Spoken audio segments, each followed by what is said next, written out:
अंगनवाड़ी कर्मी दरमा बढ़ाइबाकू आज सरकार बड़ घोषणा। उपमुख्यमंत्री श्रीमती प्रभाती परिड़ा एहाकू घोषणा करिसेंती। आसतु सुनिबा आम नेता सुरेश भाई कौन कहउछंती।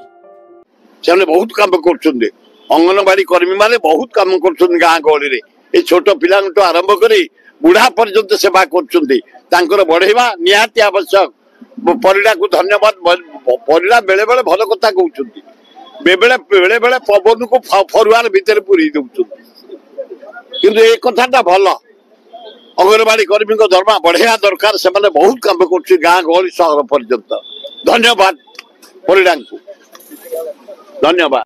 ब्यूरो रिपोर्ट संघर्ष टीवी।